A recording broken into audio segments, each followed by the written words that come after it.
நண்பர்கள் அனைவருக்கும் வணக்கம். இன்னைக்கு எங்கள் சேலம் விஷ்ணு குக்கிங் சார்பாக என்ன சமைக்கிறோன்னு பார்த்தீங்கன்னா, இன்னைக்கு இந்த சீசனில் பச்சை பட்டாணி இன்னைக்கு மார்க்கெட்டில் பரவலாக கிடைக்குது. அந்த பச்சை பட்டாணி வச்சு டிஃபனுக்கு தகுந்த ஒரு கிரேவி இன்னைக்கு நான் செய்ய போகிறேன். அந்த கிரேவி பார்த்துக்கோங்க. இதில் வந்து 1 கிலோ பச்சை பட்டாணியை உரித்து வச்சுருக்கிறேன். 1 கிலோ பச்சை பட்டாணி. இது ரொம்ப சிம்பிளான மெத்தடு, ரொம்ப இன்க்ரீடியன்ஸும் போட தேவையில்லை. அடுத்தது பார்த்தீங்கன்னா, இங்கே வந்து பார்த்தீங்கன்னா 1/2 மூடி தேங்காய், 2 வெங்காயம், 2 தக்காளியை அரைச்சி மிக்சியில் அரைச்சி வச்சுருக்கிறேன். அதுக்கு தகுந்த மாதிரி இப்போ அதுக்கு நம்ம கலக்கிறதுக்கு இதுக்கு வந்து பார்த்திங்கன்னா உப்பு, கொஞ்சம் மஞ்சத்தூள், கொஞ்சம் மிளகாய்த்தூள், கொஞ்சம் கறி மசாலா, 1/2 ஸ்பூன் லேசான கறி மசாலா, அடுத்தது கொஞ்சம் இதுக்கு தேவைக்கேற்ப உப்பு. இவ்வளோ தாங்க. இது ரொம்ப சிம்பிளான, இது ஒரு கொஞ்சம் வந்து சீக்கிரமாக செய்யக்கூடிய ஒரு மெத்தடில் இன்றைக்கி பச்சை பட்டாணி மசால் செய்கிறோம். இப்போ அதுக்கு முதல்ல எண்ணெயில் போட்டு இதை வதக்கிக்கிறோம்.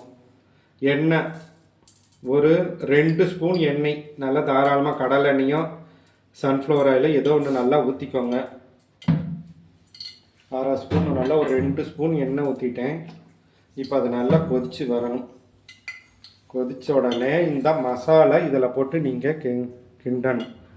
இதில் வந்து பார்த்திங்கன்னா 1/2 மூடி தேங்காய், 3 பொருள் போட்டிருக்கேன். 1/2 மூடி தேங்காய், 2 பெரிய வெங்காயம், 3 தக்காளி இதை போட்டிருக்கிறேன். இப்போ அந்த எண்ணெய் கொதிச்ச உடனே இப்போ அந்த எண்ணெய் வந்து 3 ஸ்பூன் எண்ணெயில் வந்து இந்த வந்து இதை போட்டு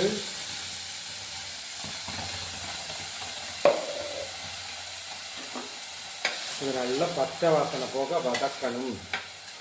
தேங்காய், வெங்காயம், 3 தக்காளி இதை வந்து எண்ணெயில் வந்து இப்போ பட்டை லவங்கம்லாம் இதுக்கு போட தேவையில்லை. பட்டை லவங்கம் ஏலக்காய் இதுக்கு போட தேவையில்லை. இந்த பச்சை பட்டாணி கிரேவி சூப்பராக இருக்கும். சமைக்கிறதுக்கு எளிமையான மெத்தடில் வீட்டு முறை சமையல், ஆனால் ஹோட்டல் ஸ்டைலில் டேஸ்ட்டு அல்டிமேட்டாக இருக்கும். இதை நல்லா வதக்கிக்கோங்க. நல்லா ஹை ஃப்ளேமில் வச்சு, ஸ்டவ்வை நல்லா ஹை ஃப்ளேமில் வச்சு வதக்குங்க. பார்த்திங்கன்னா இப்போ எண்ணெயில் வந்து இந்த தேங்காய், வெங்காயம், தக்காளி, அதில் 4 பூண்டு போட்டு ஏற்கனவே வதக்கி இருக்கிறேன். அதை போட்டு இப்போ வதங்கினோடனே இப்போ வந்து இந்த பச்சை பட்டாணியை அதில் போடணும். பச்சை பட்டாணியை அதில் கொட்டணும். 1 கிலோ பச்சை பட்டாணியை அதில் கொட்டி நல்லா கிளறணும். உங்களுக்கு பூண்டு வேணுங்கிறவங்க ஒரு 4-5 பல்லு பூண்டு, அந்த தேங்காயோட பூண்டு, வெங்காயம், தக்காளி 3ஐயும் போட்டு அரைச்சிருங்க. நான் ஏற்கனவே 2 பூண்டு போட்டேன், அதை சொல்ல மறந்துட்டேன். நண்பர்களே, இப்போ வந்து இதில் மசாலாலாம் கொஞ்சம் தேவையானதை எடுத்து வச்சுருக்கேன். அதில் மஞ்சத்தூள் 1 ஸ்பூன், அதை வந்து இதில் அப்படியே போட்டுக்கலாம். நாங்கள் எப்பயுமே தனித்தனியாக போடுற பழக்கம் எல்லாம் தட்டில் எடுத்து வச்சு, ஏன்னா சிலது மறந்து போயிடும். அதனால் சமைக்கும் பொழுது அடுத்தது மிளகாய்த்தூள், அது வந்து 1/2 ஸ்பூன் போட்டுக்கணும். தேவைக்கேற்ப காரத்தை நீங்கள் கூட்டி குறைச்சிக்கலாம். ஆனால் இது கரெக்டான மெத்தட், குழந்தைங்களும் சாப்பிட்ற அளவுக்கு இருக்கும். அடுத்தது இது இப்போ ஒரு கிளறி மஞ்சத்தூள் போட்டால் ஒரு கிளறு, மிளகாய் தூள் போட்டால் ஒரு கிளறி எட்டார்னு மிக்ஸ் பண்ணிடணும். அடுத்தது இப்போ கறி மசால் போட்டுட்டு 1/2 ஸ்பூன் கறி மசால் இதையும் போட்டாரணும். இப்போ அதில் ஒரு கிளறிடணும். இது சூப்பராக இருக்கும் சாப்பிட்றதுக்கு. இப்போ தேவைக்கேற்ப இப்போ உப்பு போடுகிறோம். உப்பு வந்து இப்போ பார்த்தீங்கன்னா 1/2 ஸ்பூன் தேவைக்கேற்ப. நீங்கள் 1 கிலோ சமைச்சா அதுக்கு ஒரு அளவு, 2 கிலோ சமைச்சா அதுக்கு ஒரு அளவு, தேவைக்கேற்ப போட்டுக்கோங்க. அதை நல்லா போட்டு மிக்ஸ் பண்ணிடணும். ஒரு 1/2 ஸ்பூன் தண்ணி, ஒரு 1/2 கிளாஸ் தண்ணி ஊற்றணும். ஓகே, இப்போ நல்லா மிக்ஸ் ஆகிட்டு இருக்குது. நல்லா வந்துட்டு மஞ்சத்தூள், மிளகாய்த்தூள், தேவைக்கேற்ப உப்பு, 1/2 ஸ்பூன் கறி மசாலு இதில் போட்டாச்சு. இது இப்போ நல்லா கிளறியாச்சு. இது நல்லா கொதி வந்தோன்னே இப்போ அதில் போட்டு கருவேப்பிலை, ஒரு கொத்து கருவேப்பிலையை போட்டுறணும். கொத்தமல்லியும் போடலாம். தேவைக்கேற்ப கொத்தமல்லி போட்டு இப்போ இதை கிளறி 4 விசில் விடணும். வெயிட்டை போட்டு குக்கரில் மூடியை போட்டு 4 விசில் விடணும்.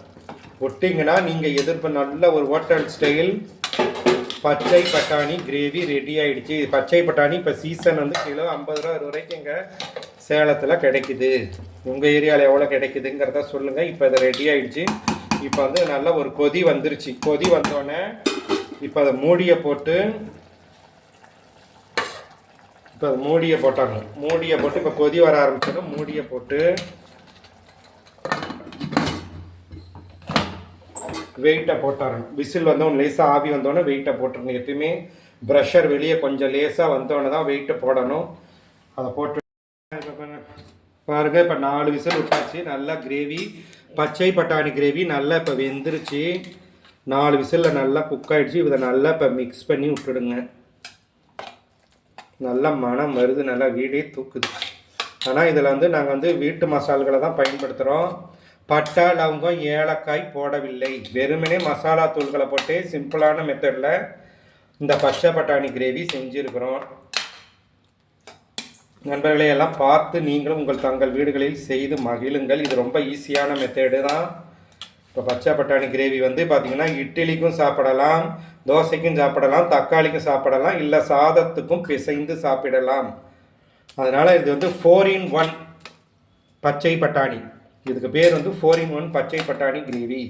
இட்லி, தோசை, சப்பாத்தி, சாதம் 4க்கும் சாப்பிடலாம்.